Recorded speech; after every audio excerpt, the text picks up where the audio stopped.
Hello, and welcome to the People Power Lunch Hour show. I'm your host, Vanessa Maria Graber. On today's show, we're going to be talking about the digital divide here in Philadelphia and how it affects people's access to education, health information, digital organizing, and more. So we have a whole panel of guests who are going to share their experience working on this issue. Stay tuned for all that and more in this edition of the People Power Lunch Hour show.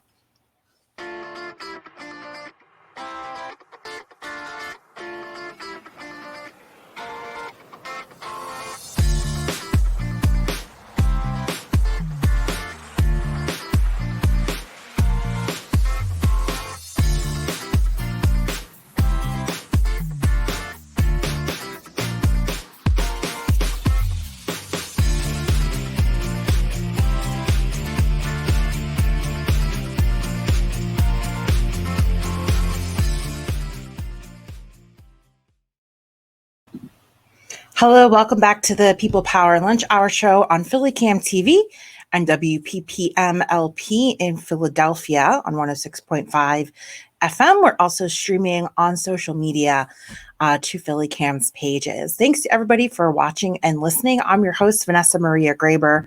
Today, we're going to be talking about the digital divide here in Philadelphia, and again, how it affects people's access to information.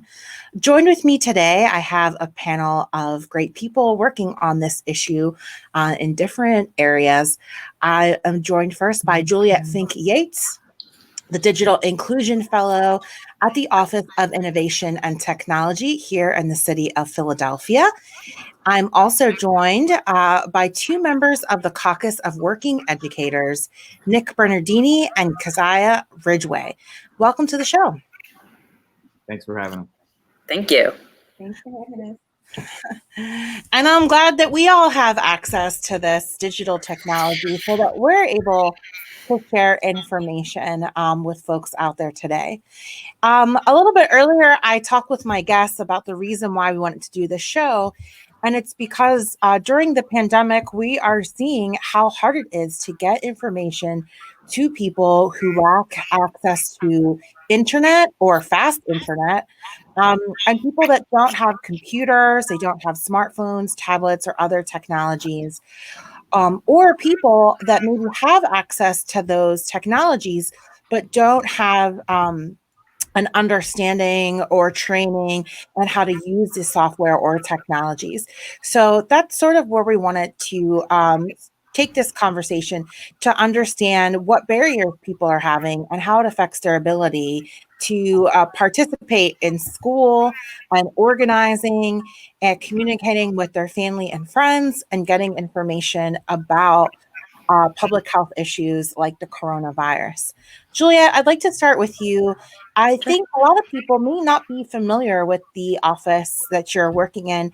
Tell people a little bit about what you do at the Office of Innovation and Technology for the City of Philadelphia. Sure. I'm the Digital Inclusion Fellow. It's actually a relatively new position in the Office of Innovation and Technology. But the work that the Office of Innovation and Technology has been doing around digital inclusion goes back probably about 15 years, actually. And it may surprise people to know this, but Philadelphia is actually in some ways ahead of the curve of many other municipalities around the country. In 2010, Philadelphia won a broadband stimulus grant that created our KeySpot network, which is the public computing centers housed within nonprofits and the rec centers and some library spots as well. And that network created sort of a larger group of folks doing digital inclusion work. And around the same time, sort of as that grant, those big grants were ending, the Office of Innovation and Technology, through the Comcast franchise agreement, created an entity called the Digital Literacy Alliance. And the Digital Literacy Alliance is made up of key stakeholders. Nonprofit, folks from nonprofit world, represented on the DLA are telecoms, education institutions, the workforce system, And that group had a small pocket of money that they were able to provide grant funding, small grants every year to nonprofits for sort of innovative digital inclusion activities. I was part of the Digital Literacy Alliance when I worked at Philadelphia FIGHT as the chief learning officer there. And then I actually, when they posted this position, I came on board to sort of start working on these efforts more broadly and building more stakeholders across the city around digital inclusion. Little did I know, I actually started about a week before the pandemic hit. And little did I know how, I have been doing this work for a long time, so I knew how important digital access was for the communities that are in need in Philadelphia. And we're talking about 20 to 25% of households in Philadelphia do not have home internet access. And that doesn't include the folks who don't have stable homes. So we're talking about a really sizable population in Philadelphia. So this was something that I had known about. I think the folks at in the Office of Innovation at the city have known about, but it really took a pandemic, unfortunately, to shine this like real spotlight on this issue in a way that makes me hopeful that we can actually address it in a sustainable way for the future. And so now my office, the work that I'm doing is really thinking about what are all the needs and how do we create this sort of digital equity plan for Philadelphia so that we can actually address this issue. Thanks for that. Keziah and Nick, tell people about the work that you do in the Caucus of Working Educators. You're both teachers, correct? Yeah. So tell us what schools you're at as well. Do you want to go first, Keziah, or do you? I'll let you go first. Okay. Right. So, yeah, my name is Nick Bernardini. I've been teaching in the school district of Philadelphia for 12 years. I presently teach at Samuel Fells High School, which is in northeast Oxford Circle area, Philadelphia. I'm a member of the Caucus of Working Educators, but I'm also a member of the Racial Justice Organizing Committee in Philadelphia, as well as the Philly Hub for Liberatory Academics, which specifically Philly Hub has been focused in and around these issues of access to digital media for parents, students, and as well as teachers, because there are teachers also that fall into these same problems and pitfalls, right, where they don't have the same equitable access that they would have if they were in their school building. So a lot of the work that folks are doing teacher-wise digitally, they're relying on their schools for that. And then when they're put in their home and they're asked to do all this work from home, 100% of it, now we have issues, a lot of issues that come up with workers from in all areas of the city. Thanks. And Keziah, how about you? What school are you at? And tell us about some of the work you're doing in the Caucus of Working Educators. So I teach at Northeast High School, and I teach African American history and anthropology. And I'm also a member of the Caucus of Working Educators, and I am a member of Melanated Educators Collective, Racial Justice Organizing, and Philly Hub for Liberatory Academics. So what we have been doing, when this first happened, we very quickly decided and organized a resource guide for students and parents to kind of navigate this time period of COVID. And it includes everything from like mental health resources, as well as just like, things to do if you are a parent with students and trying to navigate this process. And with Philly Hub for Liberatory Academics, that was completely created as a result of how do we as teachers help children and parents be able to have access to resources that are socially aware, socially conscious, and also easy for students to be able to teach themselves in the digital life. So we've been trying to address it from various different angles because we realize that like not all of our parents have the resources and the skills needed to be able to help their students.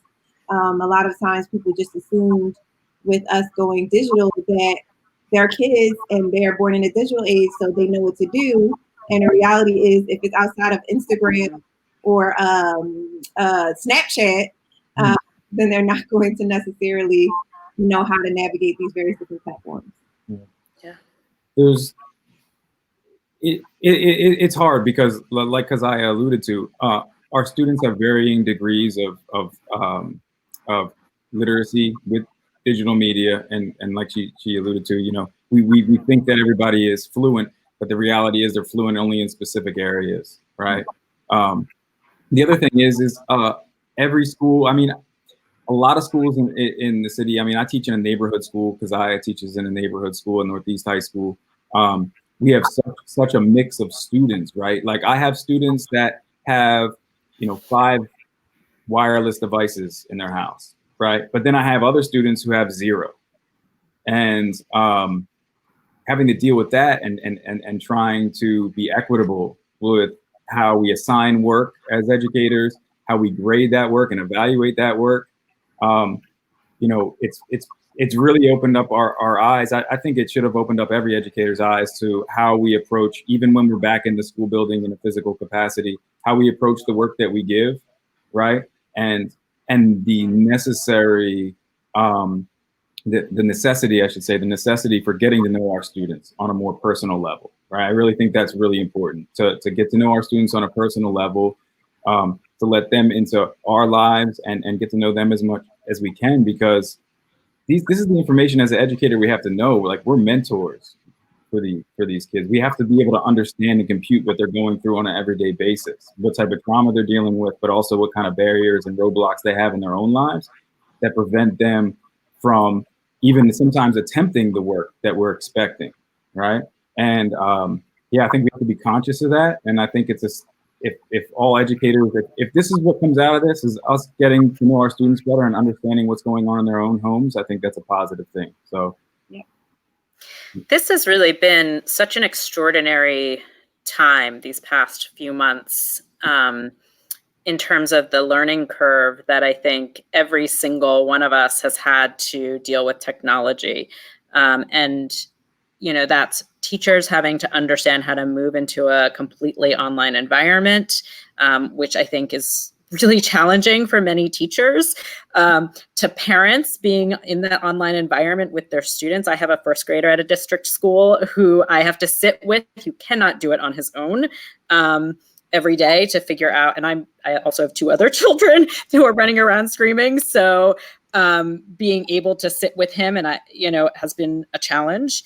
But then when you think about, and I've heard I talk a lot with different groups who've reached out to me, and I'm really thankful that they have reached out to me, but folks who are dealing with parents whose English is not their first language, that's been a huge barrier, particularly our undocumented citizens here in Philadelphia, really being afraid of signing up for things like Internet Essentials because they're not sure if it's going to get them into any sort of trouble.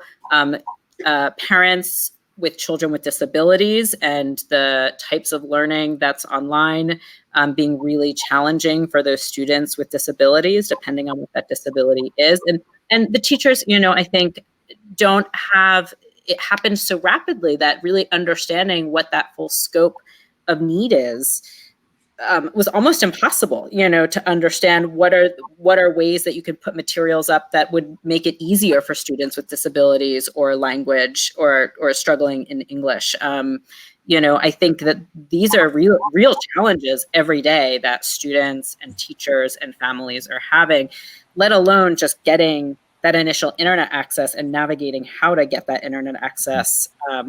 The challenges have been enormous for Philadelphia. I know that the district, our CIO, Mark Wheeler, likes to sort of say that the district, purchased and distributed all these Chromebooks. I mean, we're talking about 50,000 50,000 Chromebooks that were purchased, and then another almost 120 that were distributed within 2 to 3 weeks. And while it felt like it couldn't come fast enough, that type of logistics was actually sort of extraordinary. And so I do want to give some kudos for the people who really made that happen in a really short amount of time. Obviously, I wish that we had a one-to-one laptop initiative in Philadelphia previously. I think that moving forward, it is clear that is, and I think the district does see this, that is where we need to move. So again, I think that one of the most interesting things that has come out of that is this real understanding and need that we're going to have to provide this, even in the long term, for our students, even after COVID, because if you have asbestos in a school and it shuts down, you're going to have to send your kids to do remote work. And so we have to ensure that every student has internet access and has a computer from which to do it, and that the teachers know how to do it. So some of these things I think are, obviously I wish things could have happened faster, but I think that there's going to be some progress in this area. Yeah, and I'll just speak from the viewpoint of the media. It's a lot more pressure, I think, was placed on us as a radio station for people that don't have access to cable television or internet. It's like, okay, well, we play a lot of music, entertainment, and art shows. So even for us at PhillyCam, we've shifted a lot of our work to do more news and public health information in order to fill that gap, and also trying to provide more information in Spanish. And, for people that are of low literacy level, people that don't have access to these other technologies, people that can't afford them. And so radio has still been a really viable platform for us. When we first started the radio station 4 years ago, people said, really, you're starting a radio station? Everything is digital now. And now we're like, well, hey, look, radio is still really important for people during times of crisis and emergency. And we sort of already knew that, looking at the role of radio in places like the Gulf after Hurricane Katrina, and in Puerto Rico after Hurricane Maria. And so we're still, again, trying to reinvent how we can give people information. And we experience the same thing with our people that are used to coming to a physical space and gathering, having a sense of community, seeing familiar faces. And so schools are very much public hubs as well, full of activities and meetings, and even just parents seeing other parents in the parking lot during drop off. And so it's not only trying to get people information and getting kids to do their homework, but how do we continue that sense of community? How do we build community without physical spaces? And that has been a really big challenge, because for those of us that can be in a Zoom call or be on a platform like this, we can talk and check in, but how do you build community with those who don't have access, and you can't see their face and you can't really get a sense of how they're doing? I know as station manager, if someone comes in and they look kind of sad, we can say, hey, are you doing okay? And teachers also play that role with students, right? You have a sense of how people are feeling, and you can kind of pick up on body language and those other cues. And right now, we're trying to have to think of other ways to connect with people and to check in on them and to continue building community, even though we can't be physically together. So those are all things that are certainly part of the challenge. If you're just tuning in, you are watching and listening to the People Power Lunch Hour on PhillyCam TV and WPPM FM. I'm Vanessa Maria Graber, and I am having a conversation about the digital divide and how to provide access to people in Philadelphia. We're going to take a short break, and when we come back, we'll have more with our guests from the Caucus of Working Educators and from the city's Office of Innovation and Technology. We'll be right back.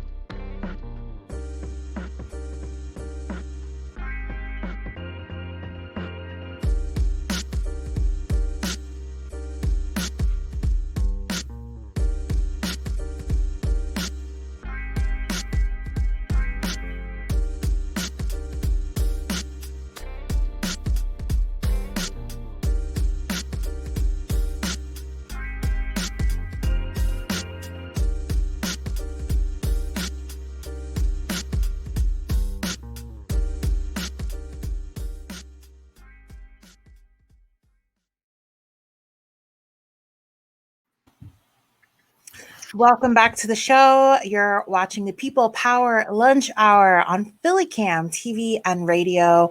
I'm your host, Vanessa Maria Graber.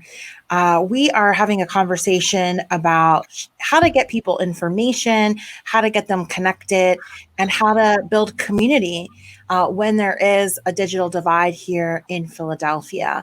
I'd like to reintroduce my guests. I'm joined by Juliet Fink Yates, a digital inclusion fellow at the Office of Innovation and Technology, and Nick Bernardini and Keziah Ridgeway from the Caucus of Working Educators.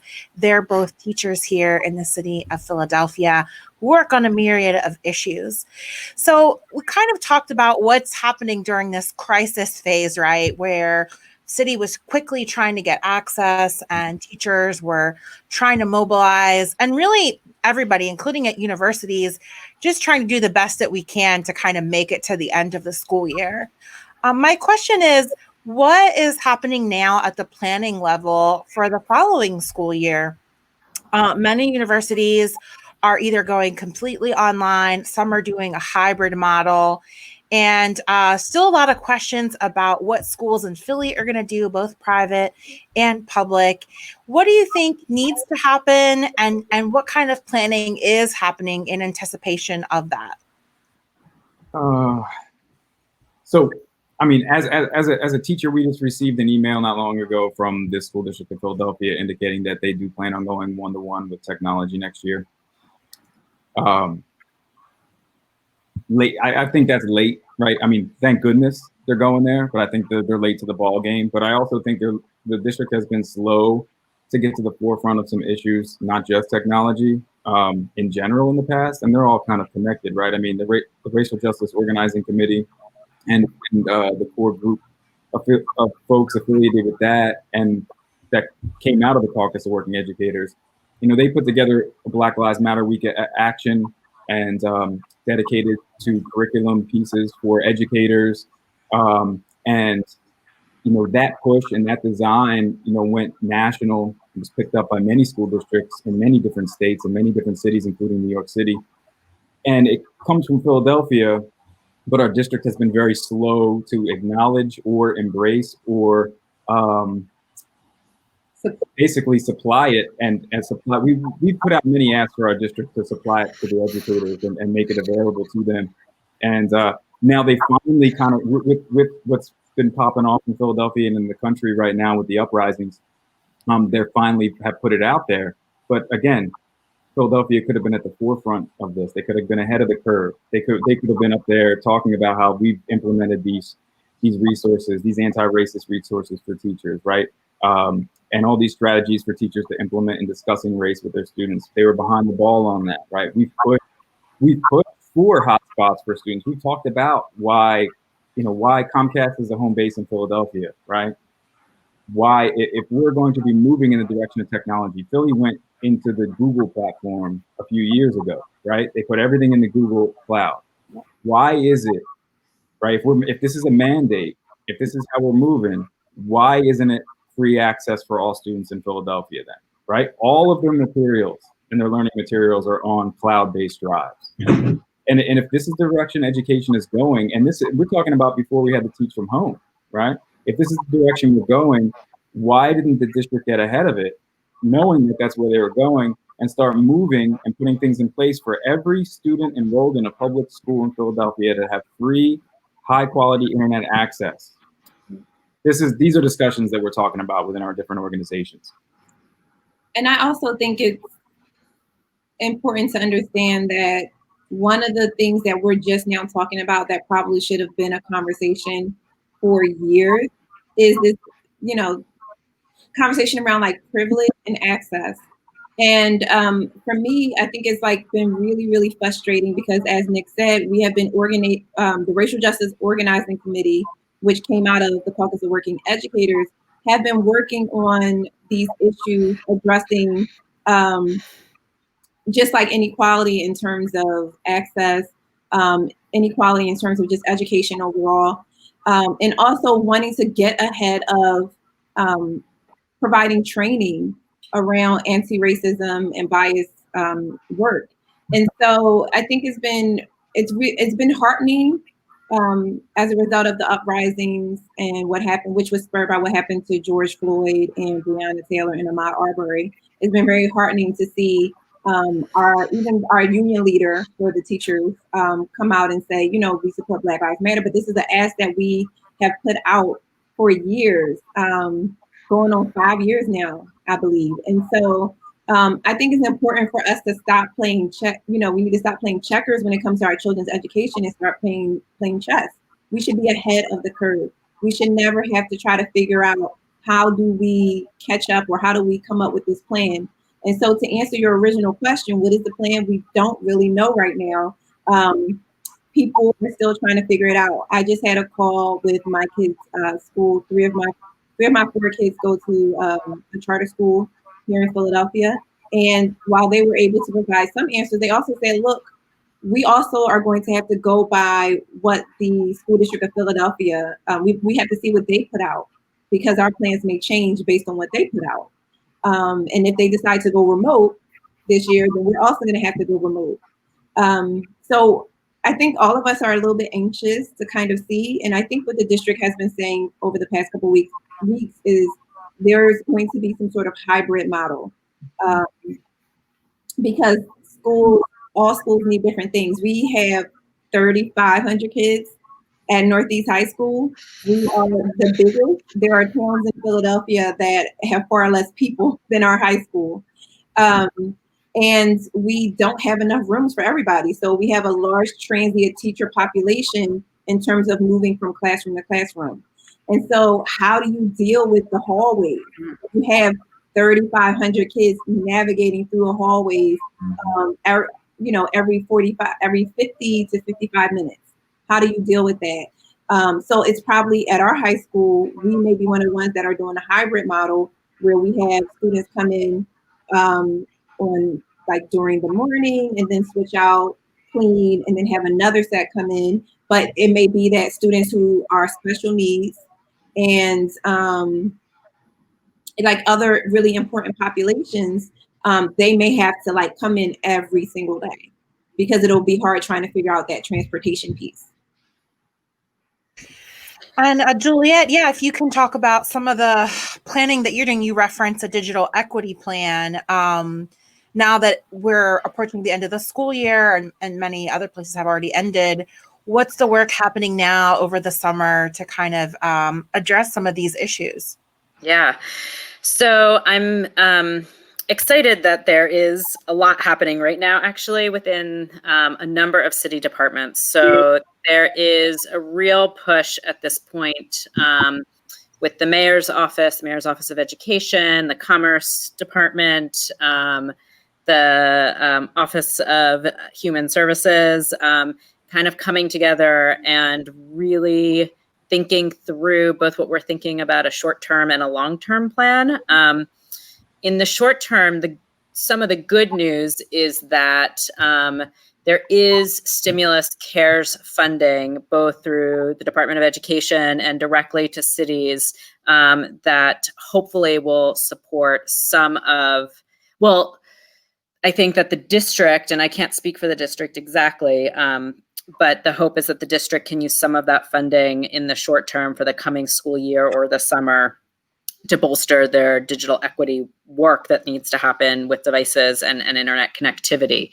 And then the idea is that in the long term, sort of the departments of the city hopefully will be coming together, and these meetings have started around forming a really comprehensive digital equity plan. And that would include things like, how do we remove the cost barrier for all citizens, not just students in Philadelphia?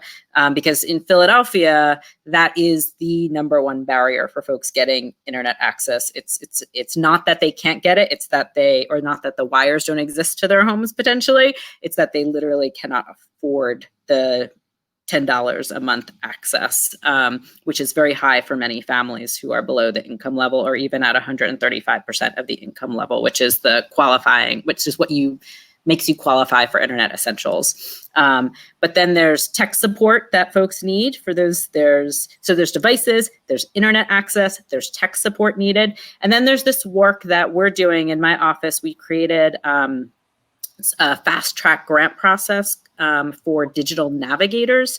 This is a concept that came out of the National Digital Inclusion Alliance, of which we're intimately working with on a number of projects at the city. And digital navigators are folks who can help you by phone right now, but potentially by other means in the future, help you understand what your internet options are, help you sign up if you're struggling to sign up, find devices for you if you don't have a device, connect you or help you with some basic tasks. So if it's a telehealth issue, maybe help you get connected to your doctor initially, and then do some referrals for digital literacy or digital skill building classes that might exist, potentially other referrals. So we've just awarded 3 agencies these digital navigator positions, which will be launching probably, I was hoping this week, but it's likely going to be next week. They'll be sort of open for calls. And those organizations are CMAC in South Philly, Drexel's Excite Center in West Philly, and then the Community Learning Center in North Philly. So some sort of digital navigation, which is what we think is needed right now in a lot of communities. We know that a lot of teachers, a lot of organizations have been doing this ad hoc anyway, this kind of role that they're working really hard to get their students and their families signed up for internet access in whatever way they can, get them devices in whatever way they can. So we think that this model is pretty exciting because we think it could be extended to many different environments. It could be utilized by the district in a couple different ways. If they want to go that route, it can be utilized by the Free Library, which has a similar type of program. So we're working collaboratively around this concept right now and seeing where that will go as a sort of a pilot. And then the sort of final piece, so I talked about devices, access to the internet, the sort of digital navigation, the tech support, and then the final piece is real digital literacy training that is, and when I say that, I think that it is, that means a lot of different things for a lot of different populations, right? So that might mean one thing for the school district, for the students, it might mean another thing for the teachers who need to learn more around or build up skills around instructional design, around online classes. It might mean something for businesses who have to launch online, who have to launch their online business in order to stay afloat and stay relevant. It means something else for the workforce system where folks are in training to improve their skills and then get jobs. So this sort of real look at this digital literacy component is going to also be really important. So when we talk about a digital equity plan, we're talking about a really robust plan that could address all of that. And then underlying it, in the city, we've been having these conversations around creating what we're calling sort of a big impact fund. So public and private partnerships coming together to bring money to this issue in a large amount of money that could be sustainable for the future, because we have to stop trying to fix the immediate problem, and we have to actually plan for how we can just solve it down the road. And so I think that people, at least, in OIT and in the mayor's office, we're talking about this right now. How do we create this big investment fund for this digital equity plan? That doesn't mean that fund will be created tomorrow, unfortunately, but it's work that we are doing right now, and it's work that I'm doing with the team that I'm hopeful over the next couple of months that we can have a real long-term plan and actually figure out how to seed that money, seed that fund. Yeah, one of the positive things coming out of the narratives around the uprisings and the protests is that now more than ever, people are talking about how we allocate money, right? So even this concept of defunding police has led people to examine the budget at a time where people had not really been paying a lot of attention to the budget previously. And so we've been doing a lot of coverage around the budgeting process. And I think that, again, the positive thing is that these conversations have now looked at, how we are funding schools, how much of the budget is allocated towards mental health and arts resources. And so it's generating all these conversations. And I think we've had record numbers of people wanting to participate in budget hearings and the budget process to take a closer look at these things. And it really isn't a question of resources. There are resources available, but how we allocate them, how we take feedback from the public, how we are doing a more participatory budgeting process, and how we're prioritizing the needs in our city. I wanted to ask a question about this other more abstract concept when it comes to working from home, whether you're an adult working or you're a student, and that's like the atmosphere, right? Because when I was in college, I didn't get a lot of work done in the dorms because the dorm people were always partying and it was loud, and so I found that going to the library was the best place for me to get my work done. And so we have people that have access, right? Like they might have computers and internet, but maybe mom and dad are both working from home. Their brothers and sisters are, maybe you're in a house with your grandmother as well, and there's 5 or 6 people in the home. The dog is barking, right? That's like a classic Zoom call, right? Someone's dog is always barking in the background. That's sort of another thing that's hard to tackle. Even when you set people up, you give them a Chromebook, you sign them up for internet essentials, you give them a training on how to use the software or whatever. But I mean, even I find it difficult to focus and concentrate as I sit here on my dining room table, trying to host a talk show. How do you solve this other issue of getting people to concentrate and work and focus from home when they're in a crowded household and they don't have a private space to work? And I think this is especially important for students that have ADHD or other other learning disabilities, where they need a specific type of atmosphere in order to be successful. Because I feel like that's a big part of this. If we're going to shift to telecommuting and online education, how do we create adequate home atmospheres that allow the students to be successful in their learning? Because what I'm hearing from a lot of teachers is that participation, even with people that have access, has been pretty low. Well, so Keziah and I are part of a group that started Philly Hub Liberatory for Liberatory Academics, and one of the things that we really wanted to focus on with creating this website and creating this hub for materials was, this digital divide and this remote learning, as you mentioned, has exposed some issues, right? One of them I feel like it really exposed was our education system's focus on academic materials only. And, as history teachers, both of us are history teachers. So as history teachers, we kind of look at this divide between like Booker T. Washington and W.E.B. Du Bois, right? So we're looking at the trades versus the high level academic work, the college bound work, right?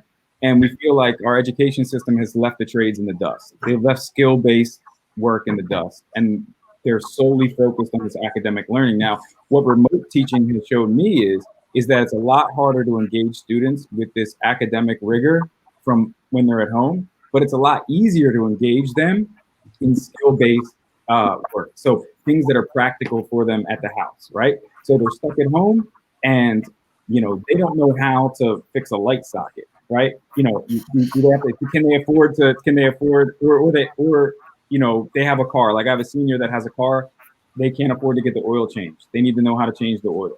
So cooking, gardening, growing your own food, right? Practical things that students, we think all students should be taught, and thought, we really think that those things have been left out of our education system for a long time now. We're trying to reinstitute, and we're doing it through Philly Hub. but we've also found that we're getting higher engagement for students in those areas, right? So if I'm able to say, like, so for instance, I took a piece of my remote learning every week, and I would dedicate it for a student to bring a recipe to the table, and then I would try to make that recipe at the house, and you know, and I do it live for the students, right? And sometimes I was successful, sometimes not. The kids were highly engaged. I had more students show up for stuff like that than ever before. Kids were trying the recipes at their house, right? So they're learning how to cook for their families. They're learning how to cook for. They're asking more questions than they would traditionally ask if I asked them to read an excerpt, you know, of the Talented Tenth. they're really more engaged, and I feel like this is an area our education system has pushed to the side. You know, arts and music are still here; they're hanging on by a thread.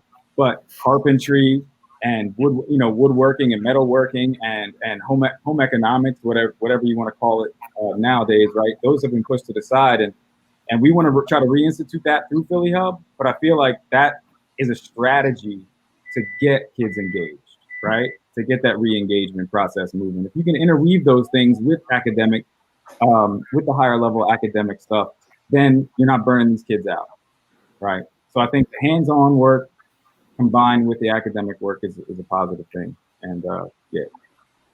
I will also say, I think there are some things that are just going to be outside of our control as educators. We cannot control what a student's background looks like. We can't control if they have noise. The only thing that we can do is just make them feel comfortable. So some of the things that I encountered while I was doing remote learning is a lot of my students would like keep their cameras off. And I never made them feel bad about that, but I also just told them, like, you know, look at my background. You see that I have 4 kids. Sometimes you might hear them come up to me and ask me a question while I'm teaching live. Sometimes I might be arguing, and I have to like stop teaching and say, hey, I'm teaching, like, go get your computer and do your work.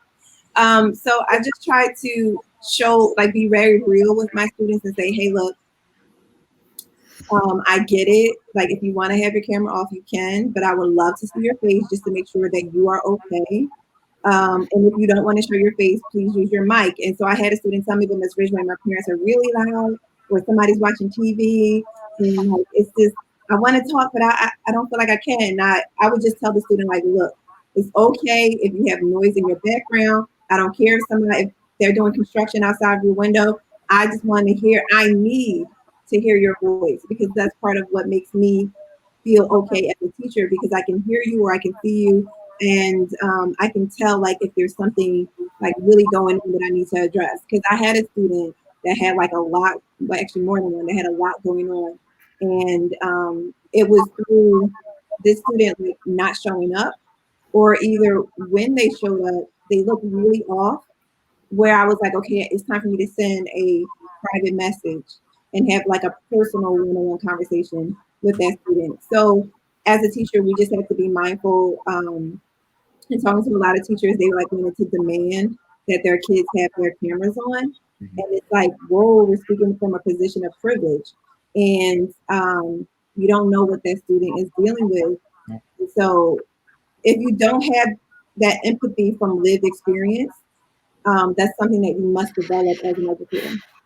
You guys are such amazing educators. It's incredible to hear both of you speak about how you've been trying to work with the students that you have. As an instructional designer, I developed online classes in the past. And so, watching my child go through this period of time, I think that the challenges in households are manifold.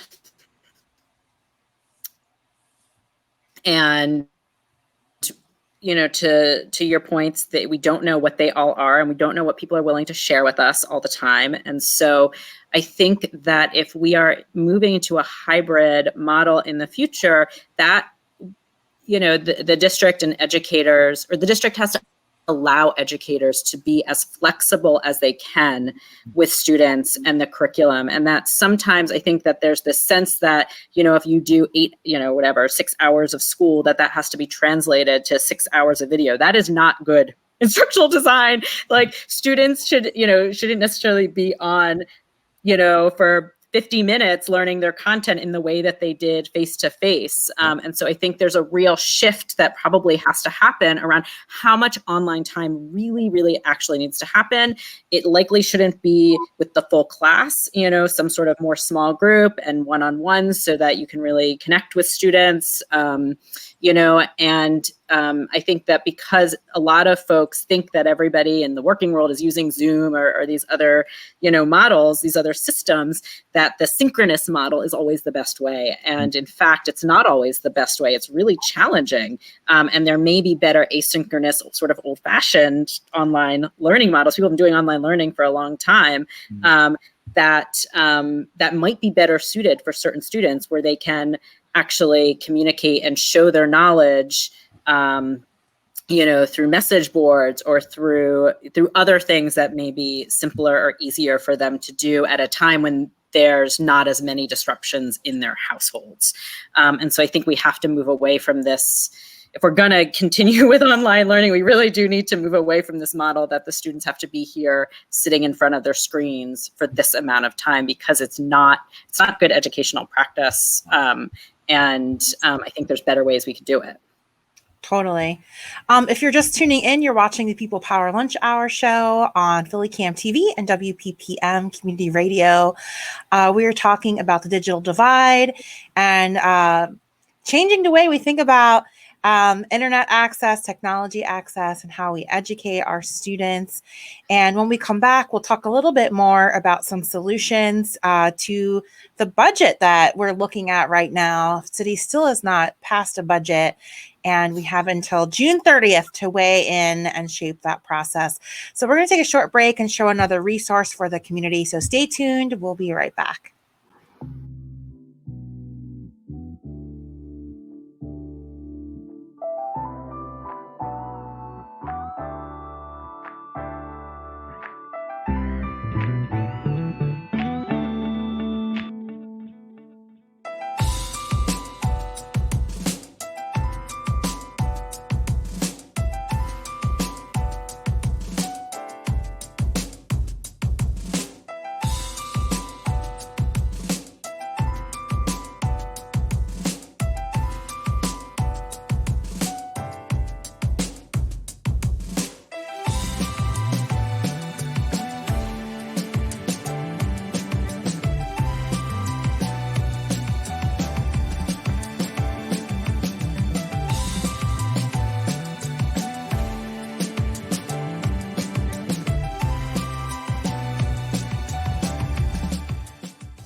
Hey, welcome back to the People Power Lunch Hour show. I'm your host, Vanessa Maria Graber, and I am joined by a great panel of people. We are talking about digital inclusion, right? How to give people access to the resources they need so they could be digitally connected. I'm joined by Juliet Fink Yates, the Digital Inclusion Fellow at the city's Office of Innovation and Technology, and Nick Bernardini and Keziah S. Ridgeway from the Caucus of Working Educators. So this show always likes to end with a vision for the future and solutions. And it's a moment to talk to all of our viewers and listeners out there, to tell them things that they could be advocating for and how they can get involved in this process that we're sort of all paying attention to right now, which is the budget for the city and how we look at education moving forward. There's a big question of, where do we get the money from? Where's the revenue? And I believe you'll have some ideas on that. Well, the Caucus of Working Educators has been beating the drum to end the 10-year tax abatement for years. With Kendra Brooks and Helen Gim, it makes it a little bit easier. They made moves. They got some adjustments made for it, but it hasn't been fully removed. So there is still, it's better, but it's a small win. But we need the large win, which is to get rid of that 10-year tax abatement for development. A lot of the universities are expanding The gentrifying neighborhoods, families that have lived in specific neighborhoods are being uprooted as a result of this. They're being squeezed out because the property taxes are raising all around them. And then we also have at the same time some of these universities, well, specifically one university, Penn, refuses pilots. So pilots is payment in lieu of taxes, and there's only two, I believe, Ivy League schools in the United States who don't pay their due taxes to their cities anyway. And that is Columbia University and Penn.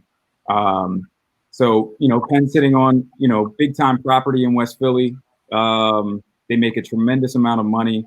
They don't pay taxes. Instead, their give back to the city of Philadelphia or the Philadelphia School District is that they build a couple of charter schools here and there and invite Philadelphia community members to apply to send their kids there. If Penn just paid some of their taxes, we could use that money in the school district of Philadelphia. We can move mountains with a lot of that loot. So those are a couple of things the caucus has been asking for years now, and we've been advocating for religiously. I see you nodding in agreement, Keziah.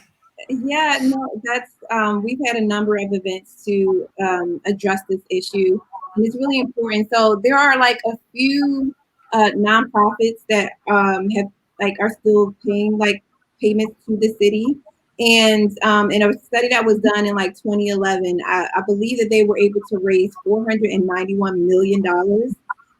This is so critical to not only just money that the city needs, but money that's very much needed in education. A few years ago, the city underwent some real financial challenges, and this resulted in the school district of Philadelphia having to lay off dozens of teachers, and some of them have not even returned to the classrooms as a result of that. And we know that when you're forced to lay off teachers, when you are forced to cut funding to education, this creates a kind of domino effect in various different areas of our city and of our society. So it's really important that we get the funding that we need. So this is one way, by ending the 10-year tax abatement and by asking these nonprofits to sign up for payments again to the city. I think this is critical. What they are doing right now is to provide some sort of money to individual schools or provide programming to individual schools. But that is not something that is done in a fair way. And a lot of times those programs are kind of just done as a lip service, and is not really done with fidelity. So we know that really what we really need right now is money. And if we want to avoid laying off a bunch of teachers, which will have dire consequences next year, especially considering that so many students did not get the lessons that they needed this year as a result of having a break for COVID, we really need to start pushing for the end of the 10-year tax abatement. And we really have to start pushing for these nonprofits like the University of Pennsylvania and Temple University that make millions of dollars and continue to expand. We need them to pay up as well to help our children. And if they care about the children, this is what they will do. Yeah, and I'll take it one step further because we also cover and report on the federal budgeting process and how many resources are allocated towards the military industrial complex, right? And so again, when people say, well, there's no money, there is money out there, but how are we prioritizing people's needs and how are we diverting funds to where they need to go? How can we divest from the prison industrial complex, right? And stop the school to prison pipeline? That would generate millions of dollars as well, right? If we and I'd like to see a study, this is me just speculating, about how much money was saved by having virtual education and not having police in schools arresting and locking up young people. I feel like there's a cost saving statistic in there that would be really helpful to this conversation. So if you're a researcher out there, look into that, because I suspect that in the 3 months where students were not exposed to police, that there was probably a huge reduction in the number of people going through the justice system. Juliet, we only have a few minutes left, but I'd like for you to talk about how people in Philadelphia can engage with your office and how can they inform this plan that you're working on and be in communication and conversation with you. Yeah, so I've had a number of, my email is totally available to folks. I try to respond as best as I can to anybody who reaches out to me. It's juliet.fink-yates@phila.gov. Which is sort of lengthy, but you are welcome to email me to get information. The other thing that I would suggest is that there's a group called the Technology Learning Collaborative. They have a Google group. I post to it frequently about resources that are out there for the community around digital access. And that very soon you'll be able to reach out to a digital navigator as well with a whole bunch of questions. And we're gonna be pushing that out next week, early next week. So I hope everybody will look forward to getting that information so they can get in contact. And I think we're really just looking for, like, what are the barriers? What are the challenges? We want to understand deeply what's going on so that we can make sure that it is included in the plan. And that folks, their voices are heard in it. And the last thing I will say is that the Digital Equity Act is a big deal in the federal government. It was being pushed by the Democrats. It proposes a voucher-like system, so a subsidy for individuals to get internet access, which is the one thing, it treats it like a utility, which is what we need, right? We need to treat it like a utility because it's so necessary right now. And so, I think that that model, sort of, if you think about it like LIHEAP or the Lifeline model, will enable folks to not only get that access that they need, but the support that they need to actually get that access. I'm hoping that we can move there. I'm hoping that we can get there. And I think that, we're looking for feedback from folks. Thank you so much, Juliet, Nick, and Keziah, for joining me in this important conversation and for all the work that you do. We hope that you'll stay in contact with us, and perhaps before the beginning of the school year, we can check back in to see where things are and continue this conversation. Absolutely. Thank you. If it's possible, can we give people our handles for Facebook kind of organization? Yes. Okay, so if you would like to do some work around organizing with Black Lives Matter Week in schools, that is www.facebook.com/BLMPHLED. Melanated Educators Collective is www.facebook.com/melanated-educators. Philly Health for Liberatory Academics is www.facebook.com/PhillyHLA. And of course, the Caucus of Working Educators is www.facebook.com/workingeducators. Yeah, and so we can post all that information on our social media at PhillyCam, and you can also email us at info@phillycam.org to get that information. All right, that's going to do it for this edition of the People Power Lunch Hour Show. Thank you to all of our viewers and listeners out there, and to all of our guests. We hope that you'll stay in tune and engaged with us. And remember, don't just vote. Get out there and organize and get involved in all of these issues, because you too have people power and can make a change. All right. Thank you so much for watching and listening. All right.